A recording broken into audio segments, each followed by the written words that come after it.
আসসালামু আলাইকুম, welcome back to my channel. I am Rubina Alamgir. আপনাদের সাথে একটি নতুন ব্লগ ভিডিও নিয়ে হাজির হয়ে গেলাম। অবশ্যই সবাই আমার চ্যানেলটি সাবস্ক্রাইব করবেন, লাইক করবেন, কমেন্ট করবেন, শেয়ার করবেন, আমার ভুল ত্রুটিগুলো ক্ষমা করে দেবেন।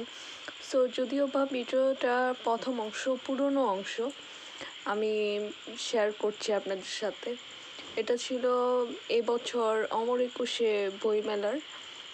এই স্টলটিতে হচ্ছে আমার সেকেন্ড বই প্রকাশিত হয়েছে। আমার ফার্স্ট বইটিও এই স্টল থেকেই হচ্ছে প্রকাশিত হয়েছে। স্টলটির নাম, প্রকাশনীর নাম জোনাকি প্রকাশনী। তো আমার এবারের বইয়ের নাম ছিল দীর্ঘশ্বাস, এবং দীর্ঘশ্বাস বইটি প্রথম যেদিন আসলো স্টলে ওই দিনের ভিডিও এটি। বাট প্রথম যেদিন স্টলে আসলো ওদিন আমি অনেকটা দূরে ছিলাম, আমি বাড়িতে ছিলাম, এবং যখন শুনলাম যে 21শে ফেব্রুয়ারি এই মেলাটি, তো 21শে ফেব্রুয়ারির উপর ডিপেন্ড করে অমর একুশে বই মেলা।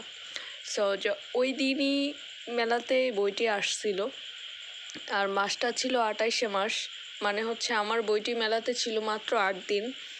সো 8 দিনে আমার যারা পাঠক ছিল, যারা আমাকে স্নেহ করে, পছন্দ করে, তারা আমার বই সংগ্রহ করেছে, এটাই আমার জন্য অনেক প্রাপ্তি। যেহেতু আমি বই লেখার ক্ষেত্রে একেবারেই নতুন মানুষ, একেবারেই শুরু বলা যায়, শিখছি, লেখার চেষ্টা করছি। এটা আমার স্কুল প্রাঙ্গণ। এখানে আমার পুরাতন বিল্ডিং ছিল, যেটা এখন আর নেই। এটা একদমই নতুন করা এই বিল্ডিংটা, এবং ফার্স্টে যে বিল্ডিংয়ে পড়াশোনা করেছি সেটা তো ভেঙে ফেলছে, ওদিক দিয়ে মাঠের মতো নতুন ওয়াশরুমও করেছে, গেট করেছে, এগুলো একদমই নতুন।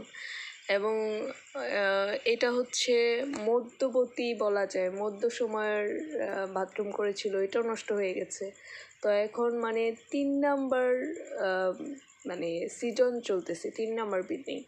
তো আমার স্কুল প্রাঙ্গণ থেকে বের হয়ে এই জায়গাগুলোর দিকে তাকালেই মনে হয় জায়গাগুলো পাহাড়ের মতো উঁচু ছিল। পাহাড়ের মতো উঁচু জায়গা বেয়ে তারপর খালের মতো যে এখনও পানি আসা যাওয়া করে, এদিক দিয়ে পার হয়ে হচ্ছে লুকোচুরি খেলার মতো একটা ব্যাপার ছিল। আমার বান্ধবীর সাথে এক ঝলক দেখলেন, এটা হচ্ছে বেলি রোডের একটি রাস্তা। আমি মাঝে মাঝে এখানে যাই। এখানকার সোপ, লুচি, চিকেন ফ্রাইটা আমার ভীষণ পছন্দ। সো এখানে রাস্তার মধ্যে দাঁড়ায় দুষ্টুমি করছিলাম। এগুলো বলা যায় এখন এক ধরনের স্মৃতি।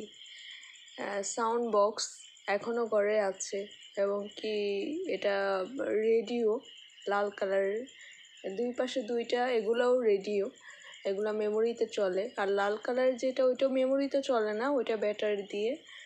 এগুলো সবই ঘরের ভিতর ওয়াল সুকেসে এখন সাজানো আছে, বলা যায় শোপিস, বাট চাইলেই ব্যবহার করা যায়। কিন্তু সাউন্ড বক্স এখন আর কে শোনায়? সবাই আমরা এখন এত বেশি মোবাইল কেন্দ্রিক, ওই ফিলটা নাই যে সিডি, ডিভিডিতে কেসেট চালানো, সাউন্ড বক্স মেমোরি দিয়ে চালানো কিছু একটা, এই সমস্ত সময়ই কারো নাই, ধৈর্যই কারো নাই।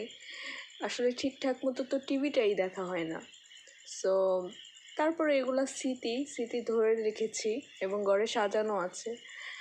সো আল্লাহ হাফেজ, সবাই ভালো থাকবেন।